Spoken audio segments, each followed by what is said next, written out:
রাজধানীতে ডেঙ্গু বাড়ছে। আগস্টে এবছরের সর্বোচ্চ ৭,৫০০ আক্রান্ত। নতুন ধরন ডেঙ্গি-3-তে দ্রুত জটিল হচ্ছে রোগীর অবস্থা।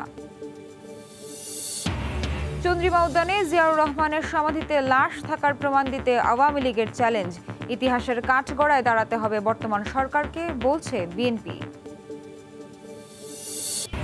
যমুনা সহ বিভিন্ন নদ নদীর পানি বেড়ে টাঙ্গাইলে ৫ উপজেলা নিম্নাঞ্চল প্লাবিত, ভেসে গেছে রাস্তাঘাট, বিস্তীর্ণ ফসলি জমি, পানিবন্দী হাজার হাজার মানুষ। এবং মধ্য আকাশে অসুস্থ হয়েও ১২৪ যাত্রীর প্রাণ বাঁচানো পাইলট নওশাদকে ফেরানো গেল না। ভারতের চিকিৎসাধীন অবস্থায় মৃত্যু, দ্রুত দেশে আনা হবে মরদেহ, জানালেন প্রতিমন্ত্রী। দেখছিলেন শিরোনাম। প্রবাসের সময়ের সঙ্গে আছি আমি নাবিলা সোহার। রাজধানীতে বেড়েই চলেছে ডেঙ্গু রোগীর সংখ্যা। চলতি বছর আগস্টে সর্বোচ্চ ৭,৫০০ আক্রান্ত হয়েছেন, আর একদিনে হাসপাতালে ভর্তি হয়েছেন ২৩৩ জন। ডেঙ্গুর নতুন ধরন ডেঙ্গি-3-তে দ্রুত খারাপ হচ্ছে রোগীর অবস্থা। চিকিৎসকরা বলছেন, এ ধরনের আক্রান্তদের প্লেটলেট অনেক কমে যাওয়ার পাশাপাশি রক্তক্ষরণ হওয়ায় দুর্বল হয়ে পড়ছেন রোগীরা। রিপোর্ট তোহা খান তামিমের। ঢাকা শিশু হাসপাতালের বহির্বিভাগের সামনে শত শত রোগীর অপেক্ষা। ডেঙ্গুর উপসর্গ থাকায় সন্তানদের নিয়ে ছুটে এসেছেন উদ্বিগ্ন অভিভাবকরা।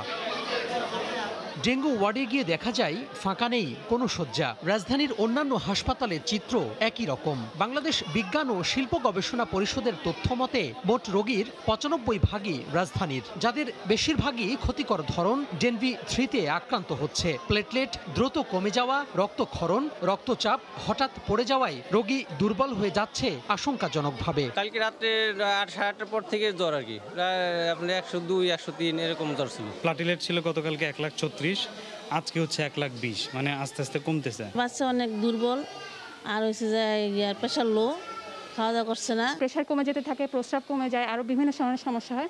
রোগী অনেক বেশি, ২০১৯-এর মতোই আরো বেশি খারাপ হয়েছে। আর ডেঙ্গুতে যে সমস্যাটা হয় যে বাচ্চারা একটু বেশি খারাপ হয়ে যায় বড়দের চেয়ে। চিকিৎসকরা বলছেন ২০১৯ সালের চেয়েও এবার ভয়াবহ আকার ধারণ করেছে ডেঙ্গু। জ্বর, বমি বা অন্য উপসর্গ ৩ দিনের বেশি স্থায়ী হলে অবশ্যই ডেঙ্গু পরীক্ষার পরামর্শ তাদের। জুলাই মাসের থেকে আমাদের অগাস্ট মাসে ডেঙ্গুর পরিমাণটা প্রায় দ্বিগুণের কাছাকাছি। আমাদের ইমার্জেন্সি, আমাদের বহির্বিভাগে, আউটডোরে কমপক্ষে ৪০ থেকে ৫০টা রোগী আমরা ডেঙ্গু পাচ্ছি। জ্বর থাকে অথবা বমি অথবা কালো পায়খানা আরম্ভ হয়, পেটে ব্যথা থাকে, আপনারা অবশ্যই অতি সত্বর নিকটস্থ হসপিটালে যোগাযোগ করবেন। নগরবাসীকে সচেতন থাকার তাগিদ চিকিৎসকদের।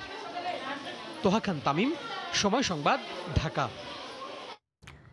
করোনায় মৃত্যু ও শনাক্তের হার এখন সহনীয়। একদিনে দেশে করোনায় মারা গেছেন ৯৪ জন, শনাক্ত হয়েছে ৩,৭২৪ জন। করোনা সংক্রমণ নিম্নমুখী হলেও স্বস্তির কারণ দেখছেন না বিশেষজ্ঞরা। তারা বলছেন, ভাইরাস কিংবা মানুষের আচরণ পরিবর্তনে আবারও দেখা দিতে পারে সংক্রমণের ঊর্ধ্বগতি। তাই দরকার জীবনযাপনে কৌশলগত পরিবর্তন। এদিকে স্বাস্থ্য বিভাগও গুরুত্ব দিচ্ছে স্বাস্থ্যবিধি মানার বিষয়ে। সপ্তাহখানেক হলো দেশের করোনা পরিস্থিতি কিছুটা নিম্নমুখী। সংক্রমণের হারের পাশাপাশি কমেছে আক্রান্ত ও মৃতের সংখ্যাও। তবে ক্রমহ্রাসমান এই ধারাকে স্থায়ী সমাধান মানছেন না বিশেষজ্ঞরা। তারা বলছেন, বেশিরভাগ মানুষকে টিকার আওতায় এনেও পরিস্থিতি বাগে আনতে পারেনি ইউরোপ আমেরিকার অনেক দেশ। তাই ভাইরাসের আচরণ পরিবর্তনে আসতে পারে সংক্রমণের পরিবর্তন। এছাড়া মানুষের আচরণ এই ভাইরাসকে সবচেয়ে বেশি প্রভাবিত করে, তাই দরকার জীবনধারার পরিবর্তন আনার, না হলে আবারও বদলে যেতে পারে দৃশ্যপট। 2 ডোজ ভ্যাকসিনেট করে যখন নাকি স্বাভাবিক জীবনে ফিরে আসার চেষ্টা যারা করছে, তাদের অধিকাংশ দেশই আবার পুনঃসংক্রমণের ঊর্ধ্বগতির দিকে মোকাবেলা করছে। সব মিলিয়ে আমরা মনে করি না যে আসলে আমরা খুবই স্বস্তিতে থাকার মতো অবস্থা। অনেকে মনে করছে যে আসলে এই ভাইরাসটিকে তো আসলে আমরা কখনোই নির্মূল করতে পারবো না, অতএব এটার সঙ্গে এক ধরনের সহাবস্থানের অবস্থায় যেতে হবে, অতএব কৌশলগত কিছু পরিবর্তনও করতে হতে পারে। স্বাস্থ্য অধিদপ্তরও বলছে, সবার আগে দরকার স্বাস্থ্যবিধি মেনে চলা। টিকা গ্রহণ করতে হবে, টিকা গ্রহণ করেও কিন্তু মাস্ক ব্যবহার করতে হবে। যারা টিকা গ্রহণ করেননি অথবা টিকা গ্রহণ করবার জন্য এলিজিবল হননি অথবা অপেক্ষমান আছেন, তাদেরকেও কিন্তু মাস্ক ব্যবহার করতে হবে, স্বাস্থ্যবিধি মেনে চলতে হবে। এটি একটি চলমান প্রক্রিয়া, এইটি কোনোভাবেই শিথিলতার কোনো পরিচয় দেওয়া যাবে না। তবে সংক্রমণ ও প্রাণহানি কমাতে ভ্যাকসিনেশন কার্যক্রমেরও আরও গতি আনার কথা বলছে উভয় পক্ষ। রাশেদ লিমন, সময় সংবাদ, ঢাকা। চলতি বছরের মধ্যে 7 কোটি মানুষকে টিকার আওতায় আনার লক্ষ্যমাত্রা থাকলেও সে অনুযায়ী এগোচ্ছে না টিকাদান কার্যক্রম। লক্ষ্যমাত্রা পূরণে প্রয়োজন দৈনিক 5 লাখেরও বেশি প্রথম ডোজ প্রয়োগ, কিন্তু টিকা দেয়া হচ্ছে অর্ধেকেরও কম। স্বাস্থ্য বিভাগ বলছে প্রাপ্যতা নিশ্চিত হলে বাড়ানো যাবে সক্ষমতা। সেক্ষেত্রে চীন ও কোভ্যাক্স নির্ভরতার বাইরে টিকার বহুমুখী উৎসে জোর দেওয়ার তাগিদ বিশেষজ্ঞদের। ফারুক ভূঁইয়া রবিনের রিপোর্ট। চলতি বছরই অন্তত 7 কোটি মানুষকে কোভিড টিকা দেওয়ার কথা বারবারই বলা হচ্ছে নীতি নির্ধারকদের পক্ষ থেকে। তবে এখন পর্যন্ত 2 কোটি মানুষকেও আনা যায়নি টিকার আওতায়। এর মধ্যে 2 ডোজ পেয়েছেন 80 লাখেরও কম। লক্ষ্যমাত্রার সঙ্গে তাল মিলিয়ে চলতে ডিসেম্বরের মধ্যে নিশ্চিত করতে হবে 5 কোটির বেশি মানুষের টিকাদান, যা পূরণে এখন থেকে প্রতিদিন কেবল প্রথম ডোজই দিতে হবে 5 লাখের বেশি মানুষকে। বর্তমানে যে সংখ্যা 2 থেকে 2.5 লাখ। সেক্ষেত্রে টিকা দেওয়ার সক্ষমতা বাড়াতে হবে বর্তমানের তুলনায় দ্বিগুণেরও বেশি। যদিও স্বাস্থ্য বিভাগ বলছে গণটিকা কার্যক্রমে প্রমাণিত হয়েছে ব্যাপক হারে টিকাদানের সক্ষমতা। প্রতিদিন প্রায় 1 কোটি মানুষকে টিকা দেওয়ার সক্ষমতা কিন্তু আমাদের স্বাস্থ্য বিভাগের আছে এবং সেটি প্রস্তুতিও ছিল। প্রধান সমস্যা হচ্ছে টিকার প্রাপ্যতা। আমরা যদি টিকা সময় মতো পাই নিশ্চয়ই করা যাবে। এটা কিন্তু অভিজ্ঞতা এবং এটার স্ট্যান্ডার্ড অপারেটিং প্রসিডিউরগুলো আছে। কাজে টিকাদান কেন্দ্র বাড়ানোর কোনো সমস্যা নেই। বিপুল সংখ্যক মানুষ টিকার বাইরে থাকলেও দেশে এখন মজুদ 70 লাখেরও কম টিকা। বর্তমানে টিকা সরবরাহ অনেকটাই কোভ্যাক্স আর চীন নির্ভর। কারোর সাথে বৈরিতা নয়, সবার সাথে বন্ধুত্ব, এই নীতিটা নিয়ে আমাদের এই টিকা সংগ্রহে কৌশলী হতে হবে। দ্বিতীয়ত আমাদের ব্যবস্থাপনাটা ভালো হতে হবে, এখানে যেন শৃঙ্খলা থাকে, সুপারভিশন মনিটরিং ঠিকমতো থাকে। গ্রাম কিংবা শহর সবখানে প্রথম ডোজের টিকাদান কার্যক্রম এখন সিনোফার্ম নির্ভর। দেশে 80% মানুষকে টিকার আওতায় আনার পরিকল্পনা থাকলেও এখন পর্যন্ত 2 ডোজ টিকার আওতায় এসেছেন 4% মানুষ। ফারুক ভূঁইয়া, রবিন, সময় সংবাদ, ঢাকা। প্রয়াত রাষ্ট্রপতি জিয়াউর রহমানের কবর নিয়ে আওয়ামী লীগ টানা হেচড়া করছে না, বরং ইতিহাসের সত্যকে উন্মোচন করা হচ্ছে বলে দাবি করেছেন আওয়ামী লীগ নেতারা। সোমবার সকালে এক অনুষ্ঠানে মুক্তিযুদ্ধ বিষয়ক মন্ত্রী বলেন, জিয়ার সমাধিতে লাশ থাকার সত্যতা প্রমাণ করতে হলে ডিএনএ টেস্ট করাতে হবে বিএনপিকে। এদিকে দলের সাধারণ সম্পাদক ওবায়দুল কাদের বলেন, স্থিতিশীল পরিস্থিতিতেও বিএনপি জিয়ার কবর নিয়ে ইস্যু তৈরি করছে। গেল কদিন ধরেই রাজনীতির মাঠে উত্তাপ ছড়াচ্ছে চন্দ্রিমা উদ্যানে জিয়াউর রহমানের মরদেহ না থাকার ইস্যু। বিষয়টি নিয়ে একাট্টা আওয়ামী লীগ। সোমবার সকালে জাতীয় প্রেস ক্লাবে মুক্তিযুদ্ধ প্রজন্ম কেন্দ্রীয় সংসদ আয়োজিত এক আলোচনা সভায় মুক্তিযুদ্ধ বিষয়ক মন্ত্রী চ্যালেঞ্জ করে বলেন, সেখানে জিয়াউর রহমানের মরদেহ নেই। ইতিহাসের এই সত্য নিয়ে টানা হ্যাচড়া নয়, সঠিক তথ্য উন্মোচন হওয়া উচিত বলে মনে করেন তিনি। ইতিহাসের স্বার্থেই সেটা কার কবর সেটা নির্ধারিত হওয়া উচিত। মানে যদি কোনো কিছু থেকে থাকে ডিএনএ টেস্ট করে প্রমাণ করুন।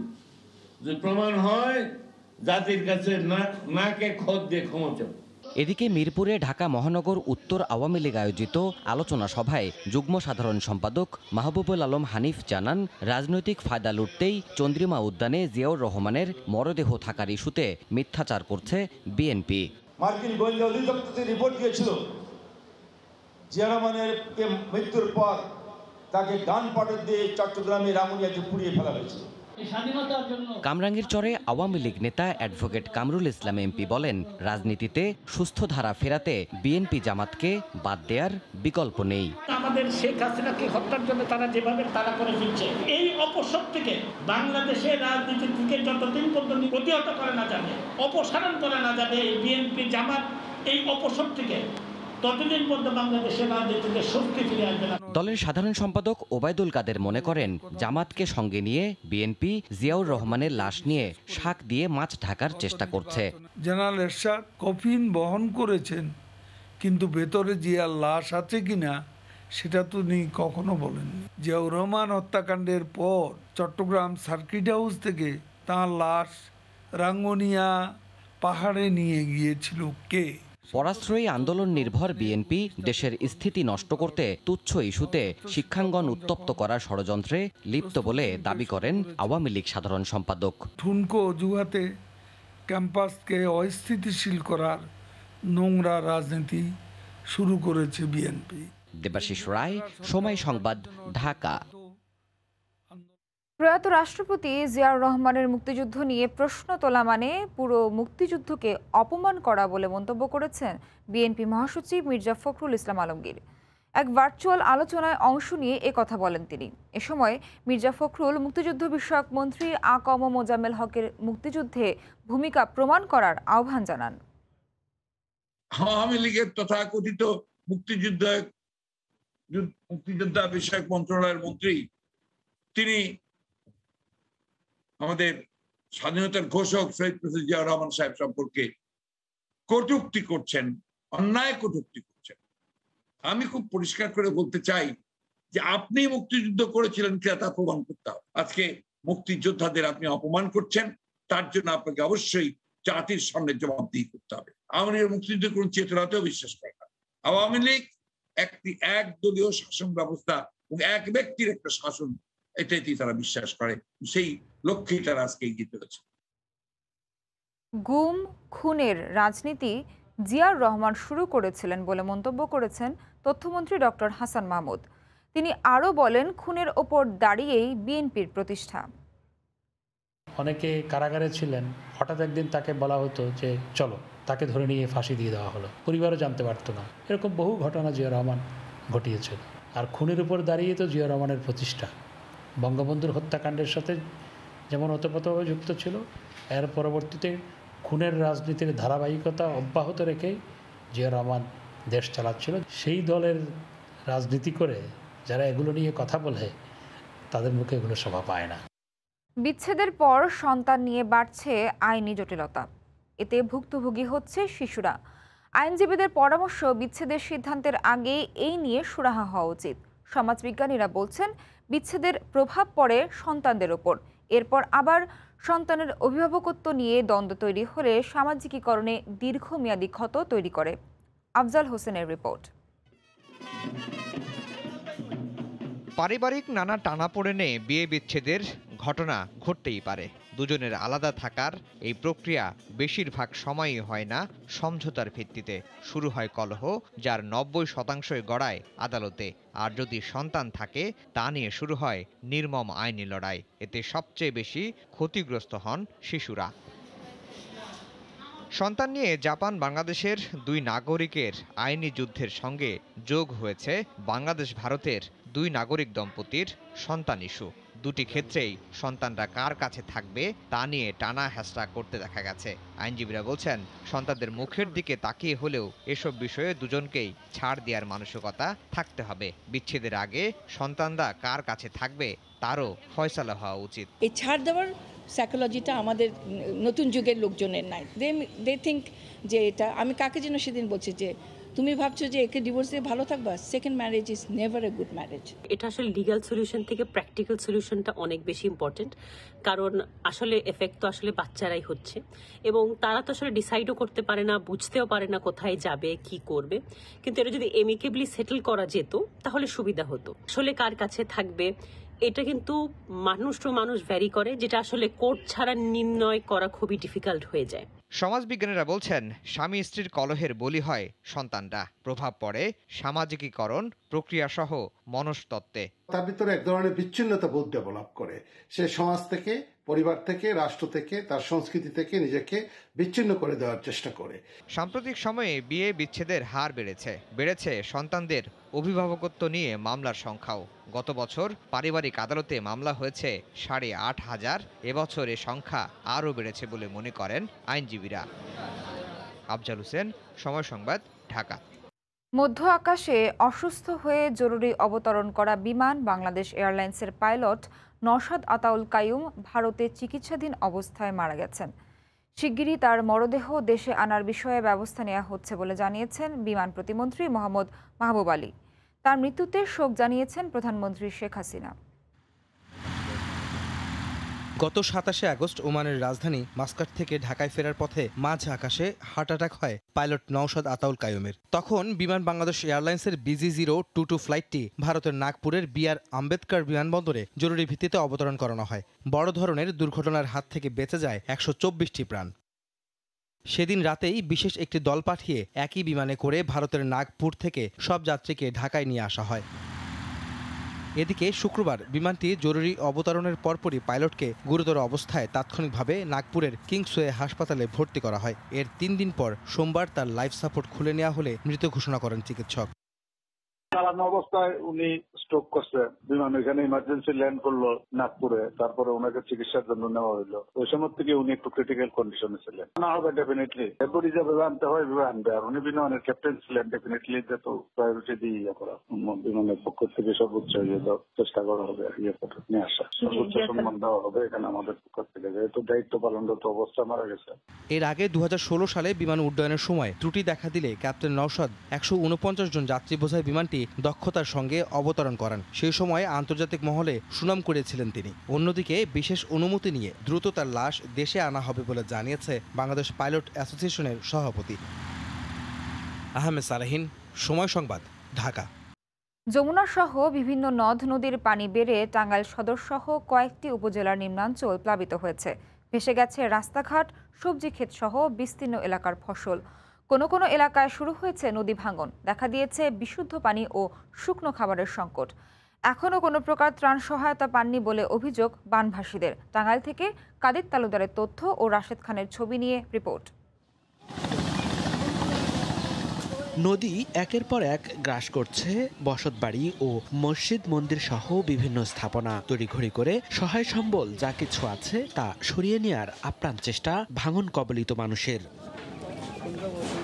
উজানের ঢল আর টানা বর্ষণে যমুনা, ধলেশ্বরী সহ সবকটি নদীর পানি বাড়ছে হু হু করে। এরই মধ্যে টাঙ্গাইল সদর, কালিহাতী, ভুয়াপুর, গোপালপুর ও নাগরপুর উপজেলার নিম্নাঞ্চল প্লাবিত হয়ে হাজার হাজার মানুষ পানিবন্দী হয়ে পড়েছেন। তলিয়ে গেছে বিস্তীর্ণ এলাকার ফসলি জমি ও সবজির ক্ষেত। গবাদি পশু নিয়ে চরম বিপাকে পানিবন্দীরা। এসব এলাকায় বিশুদ্ধ পানি ও শুকনো খাবারের তীব্র সংকট দেখা দিলেও এখনো কোনো ধরনের ত্রাণ সহায়তা পাননি বলে অভিযোগ বানভাসীদের। ঘর যে কিভাবে ভাঙ্গা গেল এটা বোঝার মতো কোনো কায়দা নাই, কাজ করার মতো কোনো ফ্যাসিলিটি ছিল না। এক সপ্তাহ ধরে পানি, মনে করেন যে আমরা চলাফেরা অনেক কষ্ট, থাকার কোনো জায়গা নাই। গরু বাচ্চা নিয়ে, পোলাও নিয়ে, খাওয়া দাওয়া নিয়ে খুব অসুবিধা, খুব কষ্ট আছে। পানি উন্নয়ন বোর্ডকে আমরা জানাইছি, এই মস্তির কোনো পদক্ষেপ নেওয়া নাই কে, আর আজ পর্যন্ত আমরা কোনো সরকারের কাছ থেকে কোনো সহযোগিতা পাচ্ছি না। তবে পরিস্থিতি মোকাবিলায় পর্যাপ্ত ত্রাণ সামগ্রী মজুদ আছে বলে জানিয়েছেন জেলা প্রশাসক। টাঙ্গাইল সদর উপজেলায় ইতিমধ্যে আমরা 5 মেট্রিক টন চাল বরাদ্দ দিয়েছি।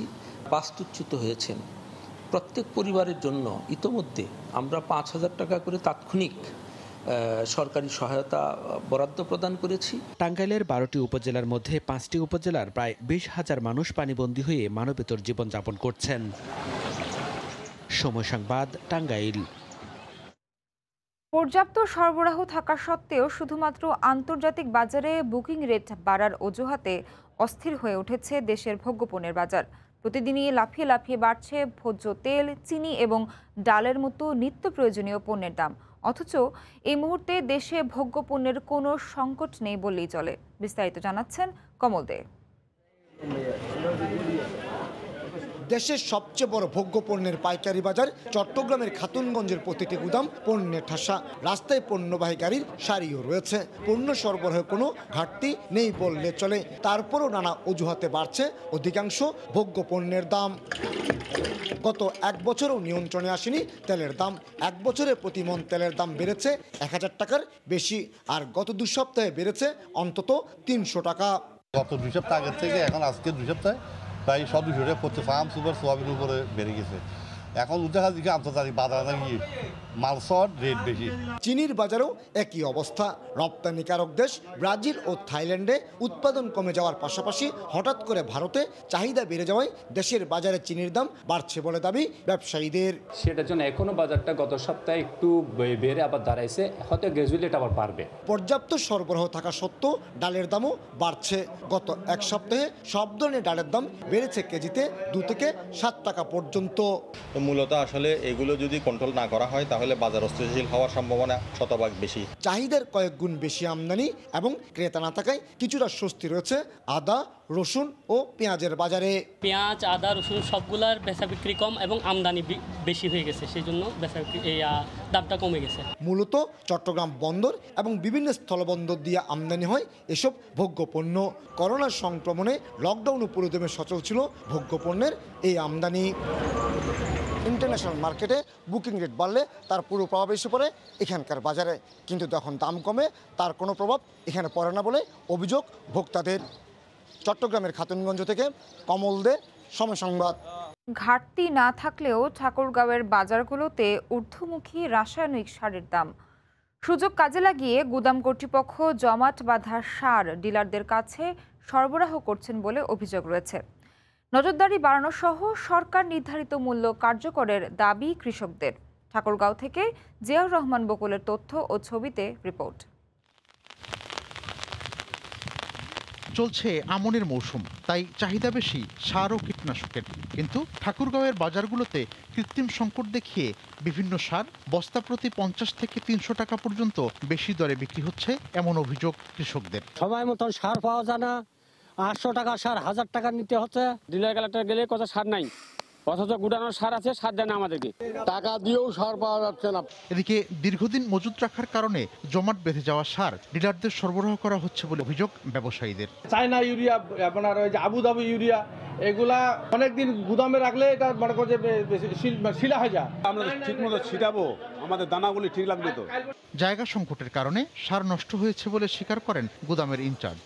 সরকার নির্ধারিত মূল্যে ডিলারদের সার সরবরাহ করার কথা জানান বিএডিসি কর্মকর্তা। গুড়ানোর জায়গা স্বল্পতা থাকে, যেমন আমাদের গুড়ানোর ধারণ ক্ষমতা 7,500, আমরা কিন্তু 14,000 15,000 মেট্রিক টন রেখে থাকি। সরকার নির্ধারিত মূল্যেই আমরা ডিলারদের মধ্যে সার বিতরণ করছি। এদিকে অভিযোগের সত্যতা পেয়ে ব্যবস্থা নেওয়ার কথা জানিয়েছেন উপজেলা নির্বাহী কর্মকর্তা।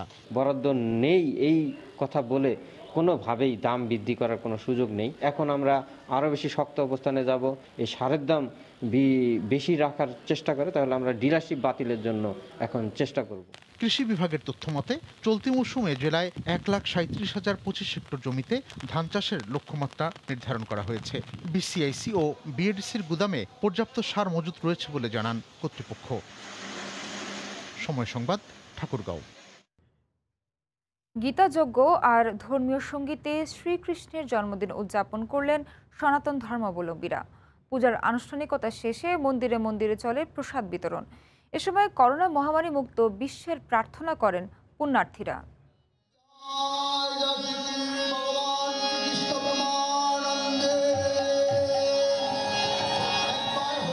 কৃষ্ণ নাম কীর্তনে মগ্ন ভক্তকুল। গীতাযজ্ঞে শুরু হয় অনুষ্ঠানমালা। এরপর একে একে অগ্নিযজ্ঞ, সমবেত প্রার্থনা, ধর্মীয় সঙ্গীত আর সবশেষ প্রসাদ বিতরণ। প্রেম, সত্য ও ন্যায় প্রতিষ্ঠার লক্ষ্যেই পৃথিবীতে বারবার শ্রীকৃষ্ণের আবির্ভাব, এমন বিশ্বাস সনাতন ধর্মাবলম্বীদের। যখনই যখনই ধর্মের গ্লানি হবে, অধর্মের অভ্যুত্থান হবে, তখনই তিনি আবির্ভূত হবেন। অধর্ম আর দুর্জনের বিনাশ করেন শ্রীকৃষ্ণ। এবার তাই ভক্তদের চাওয়া দূর হোক মহামারী। ভগবানের কাছে আজকে অনেক প্রার্থনা করতেছি আজকে আমাদের দেশের যাতে এই মহামারীটা চলে যায়। অসাম্প্রদায়িক বাংলাদেশের যে ধারাটা রয়েছে সেটি যেন অব্যাহত থাকে। এই সংগ্রহণ থেকে ভগবান আমাদের রক্ষা করেন, এটি আজকের দিনে এই জন্মাষ্টমীতে আমাদের সকলে প্রার্থনা। গত বছরের মতো এবারও সীমিত পরিসরে শ্রীকৃষ্ণের জন্মতিথি উদযাপন করা হয়। নেই ঐতিহ্যবাহী শোভাযাত্রাও। প্রায় 5,200 বছর আগে ভাদ্র মাসের শুক্লা পক্ষের অষ্টমী তিথিতে জন্মগ্রহণ করেছিলেন ভগবান শ্রীকৃষ্ণ। তার জন্মতিথিকেই জন্মাষ্টমী হিসেবে পালন করে থাকেন সনাতন ধর্মাবলম্বীরা। মার্জিয়া মুমু, সময় সংবাদ, ঢাকা। এদিকে শ্রীকৃষ্ণের জন্মতিথিতে কলকাতা সহ ভারতের পশ্চিমবঙ্গেও ছিল নানা আয়োজন। করোনা বিধিনিষেধের কারণে বড় শোভাযাত্রা না হলেও ধর্মীয় আচারের মধ্য দিয়ে উৎসবটি পালন করেন হিন্দু ধর্মাবলম্বীরা।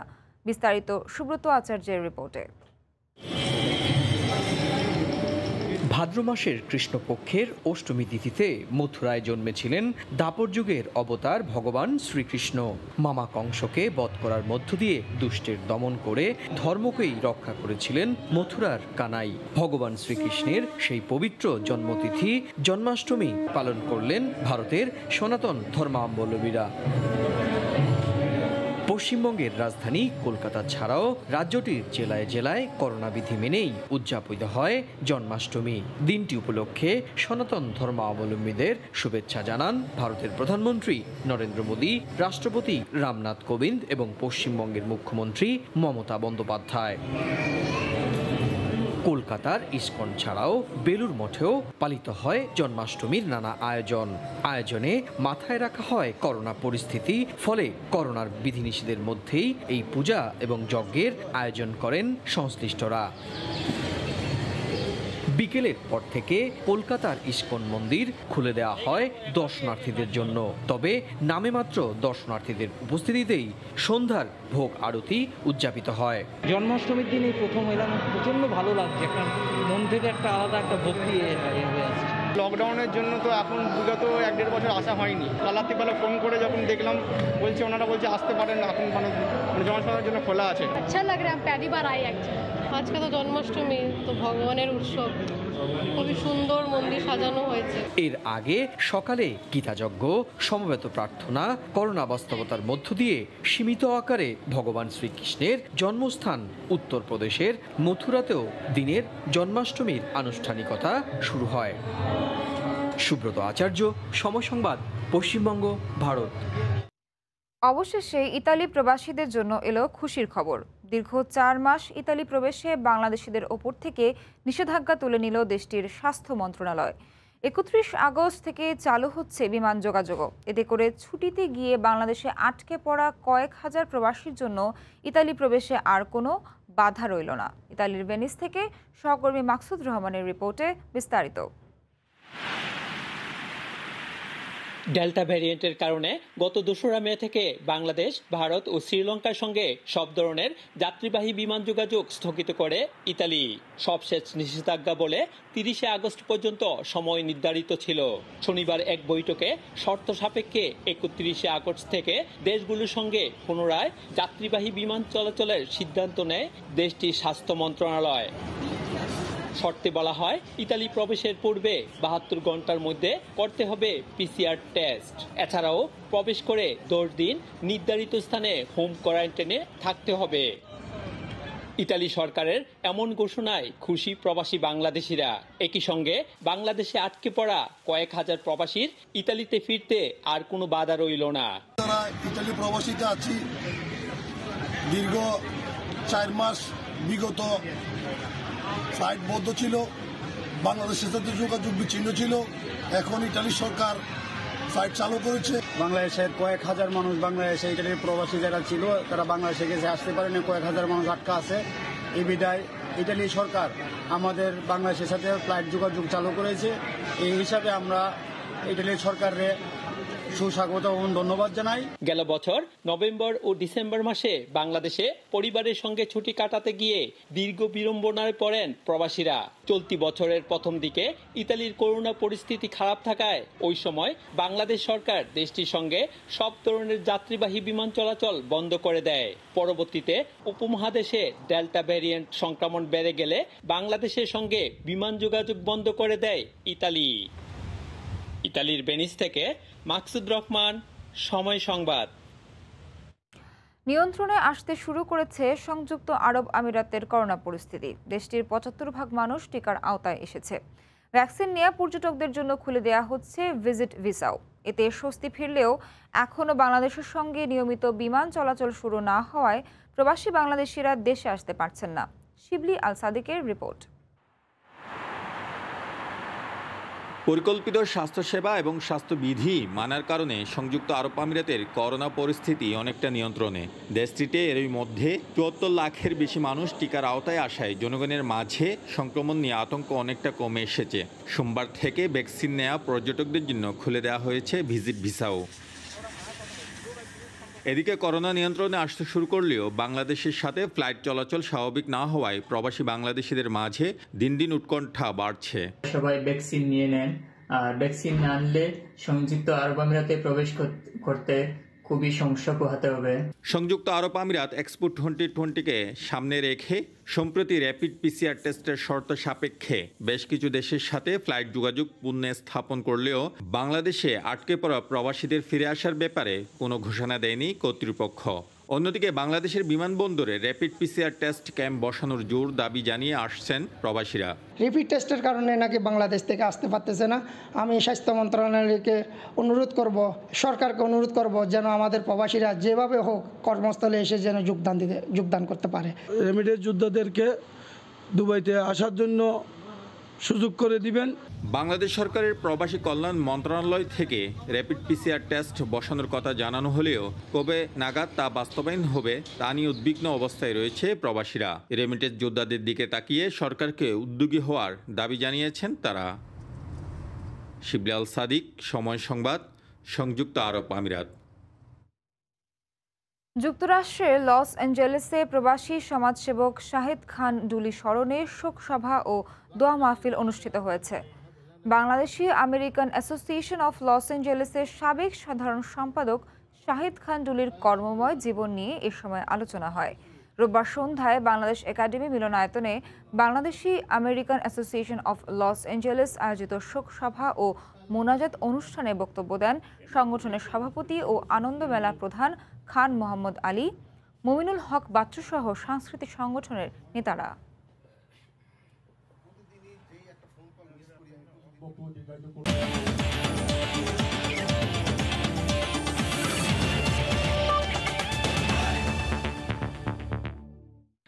নিউজিল্যান্ডের বিপক্ষে টি-20 সিরিজকে সামনে রেখে সোমবার প্রথমবারের মতো ফ্ল্যাট লাইটে অনুশীলন করেছে টিম টাইগার্স। আলাদাভাবে এদিন ফিল্ডিং নিয়ে কাজ করেছেন কোচ। তবে নেটে অনুশীলনের সময় তাসকিনের বলে আঘাত পেয়ে মাঠ ছেড়েছেন middle order batsman Afif Hossain Dhrubo. যেন ছবি কথা বলে। রাসেল ডমিঙ্গোর 2 উইকেট কিপার তত্ত্বের যেন মাঠেই বাস্তবায়ন। একই ফ্রেমে মুশফিক, সোহান। বিকেলের ম্লান আলোয় কিছুটা কি মন খারাপ মুশির, এমন দৃশ্য অন্তত তাই বলে। তবে বিপত্তিটা ইনডোরে গিয়েই। অনুশীলনে হালকা চোট মুশির, ফিরেছেন কিছুক্ষণের মধ্যেই। অবশ্য বুকের শঙ্কা জাগায় একটু পরেই। তাসকিনের বাউন্সারে আঘাতপ্রাপ্ত আফিফ। রিফ্লেক্সে এটা স্পষ্ট জখমটা হয়েছে বেশ, তাই তো মাঠে নিলেন প্রাথমিক চিকিৎসা। পরে আর করেননি অনুশীলনও, আছেন পর্যবেক্ষণে। সেন্টার উইকেটের পাশে দীর্ঘক্ষণই শ্যাডো করেছেন কাপ্তান মাহমুদুল্লাহ। লোপ্পা বলকে কয়েক দফাই করেছেন সীমানা ছাড়া। পাশেই নাসুম আর লিটনের লড়াইটাও জমে উঠেছিল বেশ। এভাবেই বিকেল গড়িয়ে সন্ধ্যা জ্বলে ওঠে ফ্লাড লাইট। নিউজিল্যান্ডের বিপক্ষে সিরিজের সব ম্যাচই হবে দিবারাত্রির। বল গ্রিপে নিতে তাই হতে পারে সমস্যা। তাই তো কৃত্রিম আলোয় প্রথম দিনের অনুশীলনে বাড়তি গুরুত্ব ছিল ফিল্ডিংয়ে। রাসেল ডমিঙ্গোর কড়া হেডমাস্টারিতে এদিন সবাই যেন মনোযোগী ছাত্র। সাকিব, রিয়াদ, মুস্তাফিজ, সাইফুদ্দিন বাদ যাননি কেউই। ওদিকে ওটিস গিবসনের পাঠশালায় ছিল তারুণ্যের প্রাধান্য। আর নতুন coach Ashwell Prince 3 top order Liton, Soumya, নাইমকে দিয়েছেন আলাদা টোটকা। 3.5 ঘন্টার অনুশীলন শেষ হয় 7:15 নাগাদ। মূল লড়াইয়ের আগে আরও এক দফা নিজেদের ঝালিয়ে নেওয়ার সুযোগ পাবে টিম টাইগার্স। মিরপুরে প্রথম টি-20 আগামী 1 সেপ্টেম্বর। মাহবুব রিমন, সময় সংবাদ, ঢাকা। নিউজিল্যান্ডের বিপক্ষে সিরিজের প্রথম 2 ম্যাচে উইকেটের পেছনে গ্লাভস হাতে দাঁড়াবেন নুরুল হাসান সোহান, আর পরের 2 ম্যাচে থাকবেন মুশফিকুর রহিম। আর এই ম্যাচগুলোর পারফরমেন্স বিচার করে নির্ধারণ করা হবে সিরিজের শেষ ম্যাচের উইকেট রক্ষক, জানিয়েছেন হেড কোচ রাসেল ডমিঙ্গো। তবে টি-20 বিশ্বকাপের স্কোয়াড নিয়ে স্পষ্ট ধারণা আছে টিম ম্যানেজমেন্টের, তাই নিউজিল্যান্ড সিরিজের আগে স্কোয়াড ঘোষণা করা উচিত বলে মনে করেন ডমিঙ্গো। মুশফিক, সোহান, লিটন উইকেট কিপিং নিয়ে 3 অপশন টাইগারদের হাতে। দীর্ঘদিন পর জাতীয় দলে সুযোগ পাওয়া সোহান উইকেটের পেছনে নজর কাড়লে তাকে দায়িত্ব দেওয়ার দাবি জোরালো হয়। কিন্তু অভিজ্ঞ মুশিকে ভুলে গেলে কি হয়? দোটানা দূর করতে উদ্ভট এক উপায় বের করেছেন হেড কোচ। প্রথম 2 ম্যাচে উইকেট রক্ষকের দায়িত্বে থাকবে সোহান। এই সিরিজে আমরা দায়িত্বটা ভাগ করে দিতে চাই, তারপর শেষ ম্যাচের সিদ্ধান্ত নেওয়া যাবে। কিপিং স্পটটায় একচ্ছত্র আধিপত্য নেই মুশফিকের, কিন্তু ব্যাটিংয়ে তার ওপর অগাধ আস্থা টিম ম্যানেজমেন্টের। খেলবেন 4 নম্বরে, যদিও ওপেনিং স্পট নিয়ে কিছুটা ভাবনায় আছেন কোচ। লিটন, সৌম্য আর নাইমের মধ্য থেকে বেছে নিতে হবে 2 জনকে। যে কোনো জায়গার জন্য প্রতিযোগিতা থাকা ভালো। শুধু 11 জনকে নিয়েই আপনি প্রতিদিন ম্যাচ জিততে পারবেন না। বায়ো বাবলে আপনার একটা স্কোয়াড লাগবে, তাই বিকল্প ক্রিকেটার থাকা স্বস্তিদায়ক। ওপেনিং নিয়ে টিম ম্যানেজমেন্টের সবাই স্বস্তিতে থাকলেও টি-20 বিশ্বকাপ স্কোয়াড ঘোষণা নিয়ে নির্বাচকদের সঙ্গে কিছুটা দ্বিমত আছে ডমিঙ্গোর। বলছেন আরও আগে বিশ্ব আসরের দল ঘোষণা হলে ভালো হতো।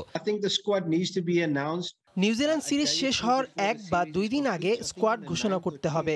দলটা কেমন হবে সে বিষয়ে আমাদের স্পষ্ট ধারণা আছে। এই সিরিজের আগে ঘোষণা করতে পারলে সেটা খুব ভালো হতো। তাতে করে খেলোয়াড়রা মানসিকভাবে নির্ভর থাকতে পারত, চাপমুক্ত থেকে খেলতে পারত।